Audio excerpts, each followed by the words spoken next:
কথা এসে সাক্ষী দেওয়ায় জেল থেকে ছাড়া পাচ্ছে অগ্নি। সম্পূর্ণ জানতে ভিডিওটিতে লাইক করে দেখতে থাকো। গল্পের শুরুতেই দেখা যায় অগ্নি তো বাড়িতে চলে এসেছে। এই অগ্নিকে দেখে চিনতে পারে না নূপুর। ঠাম্মি তো খুবই কান্নাকাটি করতে থাকে আর বলে, দাদুভাই তুমি নিজের কি অবস্থা করেছো? তোমাকে যে আমি আর চিনতে পারছি না। এরকম অবস্থা করলে কি করে হবে বলো তো? এরপর অগ্নি খুবই ডেঞ্জারাস হয়ে উঠছে। তার মধ্যেই কর্তা দাদু এসে বলে, অগ্নিভো তোমার তো একটা নিজের পরিচয় আছে বলো, তুমি তো শেফ এভি। তুমি যদি এইরকম করতে থাকো তাহলে মান সম্মান যেটুকু অর্জন করেছিলে সব কিছু শেষ হয়ে যাবে। সেটা কি তোমার জন্য খুব একটা ভালো হবে? আমার তো কোনোভাবেই মনে হয় না। তাই বলছি এখনো সময় আছে, তুমি নিজেকে বদলে নাও। কথামা যদি আজকে থাকতো তুমি কি এসব করতে পারতে? কথামা কিন্তু ওপর থেকে সব কিছুর ওপর নজর রেখেছে। কথামার আত্মা কিন্তু শান্তি পাবে না এরকম করলে। অগ্নি তখন কথাকে এরকমই দাবি করতে থাকে যে আমি কথাকে চিনি না। সঞ্চিতা এসে দেখে যে অগ্নির হাতটা অনেকটা কেটে গেছে, কিন্তু অগ্নি মলম লাগাতেই চায় না। তখনই দেখা যায় সঞ্চিতা বলে, অগ্নি এইরকম করলে কি করে হবে? তুই নিজেকে একটু সামলা। কিন্তু অগ্নি নিজেকে সামলানোর মতন অবস্থাতেই নেই।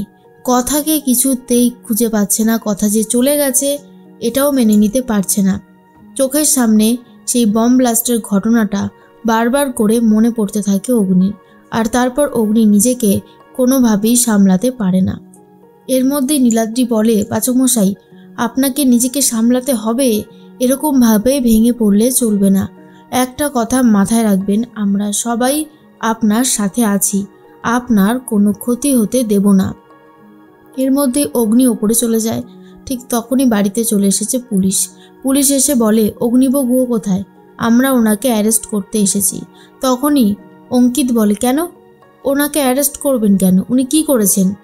তখন অফিসার বলে, উনি একজন নিরীহ লোককে রাস্তায় মারধর করেছে, ড্রিঙ্ক করে গাড়ি চালিয়েছে, তাই ওনাকে অ্যারেস্ট করা হবে।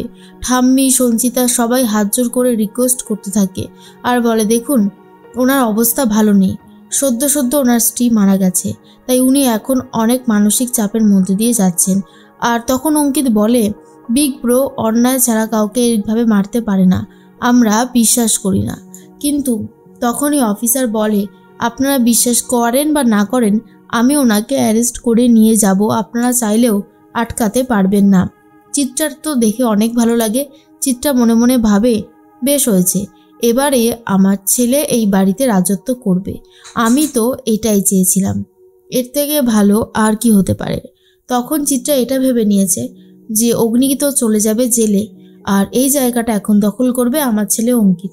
তার মধ্যে কথাটাও নেই, কথা আর কোনোদিন ফেরতও আসবে না। উফ, ভগবান বোধহয় এতদিনে আমার দিকে মুখ তুলে চেয়েছেন। এরপরেই তো দেখা যায় অঙ্কিত, নীলাদ্রি কেউই আটকাতে পারে না। অগ্নিকে অফিসার টানতে টানতে নিয়ে যায়। এরপর গাড়িতে তুলে সেখান থেকে রওনা দেয়। এদিকে কথা অর্থাৎ বুলি দেখে নেয় অফিসার অগ্নিকে অ্যারেস্ট করে নিয়ে যাচ্ছে, আর সেই জন্যই বলতে থাকে, ওই ভালো মানুষটাকে এইভাবে গ্রেপ্তার করে নিয়ে গেল, আমি কোনোভাবেই এটা মেনে নেব না। আমি দরকার পড়লে থানায় যাব আর ওই ভালো মানুষটাকে ছাড়াবো। কথার সাথে যারা দুজন ছিল তারা কথাকে অনেকবার আটকানোর চেষ্টা করে, কিন্তু কথা বলে, আমাকে আটকে রেখে কোনো লাভ হবে না রে। বুলি যখন কোনো দায়িত্ব নিয়েছে তখন সেই দায়িত্ব ভালোভাবে পালন করবেই। এর মধ্যেই প্রত্যয়কে ফোন করেছে অঙ্কিত আর বলে, প্র্যাটি একটা গন্ডগোল হয়ে গেছে, বিগ ব্রো নাকি কারুর গায়ে হাত তুলেছে, আর এই জন্য অফিসার বিগ ব্রোকে অ্যারেস্ট করে নিয়ে গেছে। তখনই প্র্যাটি বলে, আচ্ছা অফিসারের নাম দেখেছিলিস? তখন অঙ্কিত বলে, হ্যাঁ, দীনেন চ্যাটার্জি। এরপরে প্র্যাটি বলে, সর্বনাশ, ওই দীনেন বাবুর সাথে আমার এমনিতেই একটু খেঁচা সম্পর্ক আছে, তবু আমি দেখছি যদি কিছু করা যায়, তোরাও না হয় চলে আয় থানায়। এরপর দীনেনবাবু অ্যারেস্ট করে নিয়ে রেখে দিয়েছে অগ্নিকে। ঠিক তখনই প্র্যাটি বলে, দীনেনবাবু শুনলাম আপনি নাকি আমার দাদাকে অ্যারেস্ট করে নিয়েছেন, কেন? তখনই দীনেনবাবু বলে, কেন করব না বলুন তো? আপনার দাদা অনেক খারাপ কাজ করেছে, সেই জন্যই তো ওনাকে আমি অ্যারেস্ট করেছি। উনি একজন নিরীহ লোককে গায়ে হাত তুলেছে, মারধর করেছে। তখন প্র্যাটি বলে, আমার দাদা কোনোদিনও এরকম করতে পারে না, সাক্ষী আসবে, ঠিক কেউ না কেউ আসবে, এসে সাক্ষী দেবে, কারণ আমার দাদা কখনো কারুর গায়ে হাত তোলে না। সে যদি কোনো অন্যায় করে তবেই হাত তোলে। তখনই দীনেনবাবু বলে, দেখা যাক, একজন সাক্ষী এসে যদি বলে তো আমি ছেড়ে দেব। এরপরেই ভাই বোনেরা এসেছে দেখা করতে, কিন্তু অফিসার কোনোভাবেই দেখা করতে দিতে চায় না। প্রাটি তখন বলে, কেন চান না? দেখা তো করতে দিতেই হবে, এইটুকু আপনি অবশ্যই করতে দিতে পারেন। এরপর সবাই মিলে এসে কথা বলতে থাকে। বিশেষ করে দেখা যায় প্রিয়া বলে, আচ্ছা বিগ ব্রো, তুই কেন এরকম করছিস বলতো? নিজেকে সামলা।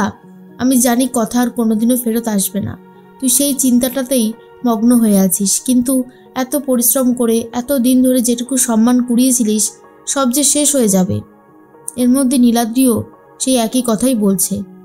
ছোটকা তখন বলে, দেখ অগ্নি, যা হবার হয়ে গেছে, এখন নিজেকে সামলাতে হবে। এই কঠিন সময়ে আমরা একে অপরের পাশে থাকব। এর মাঝখানেই কথা তো চলে এসেছে থানায়, আর তখনই অফিসারের কাছে এসে বলে, এই যে অফিসার, আমি যে তখন বারণ করলাম, তুই তো আমার কোনো কথাই শুনলি না। আমি তো বলেছিলাম ওই ভালো মানুষটা ওই ঝামেলার মধ্যে নিজেকে জড়াতে চায়নি, শুধুমাত্র ওদেরকে উচিত শিক্ষা দেওয়ার জন্যই। কিন্তু ভালো কাজ করলে দেখছি ভালো মানুষেরই দাম থাকে না। তুই ওকে অ্যারেস্ট করেছিস কেন? এরপরে প্র্যাটি বুঝতে পেরে যায় আর বলে, কি দীনেনবাবু, এবার আমার বিগ ব্রাদারকে কি করে আটকে রাখবেন? আপনি তো বলেইছিলেন একটা সাক্ষীকেও যদি জোগাড় করতে পারি তাহলে আপনি ছেড়ে দেবেন আমার দাদাকে। নিন, এবারে ছেড়ে দিন তো দেখি, আর আমি অপেক্ষা করতে পারছি না। তখন মনে মনে একটা কথাই ভাবছিল অগ্নি, কথা যদি ফিরে আসতো তাহলে অনেক ভালো হতো, আর তাকে এত বেশি চিন্তা করতে হতো না।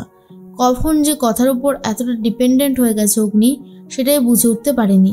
আসলে অগ্নি কথাকে ভালোবেসে ফেলেছে, আর সেই জন্য অগ্নি এখনো পর্যন্ত কথাকে ভুলে উঠতে পারছে না।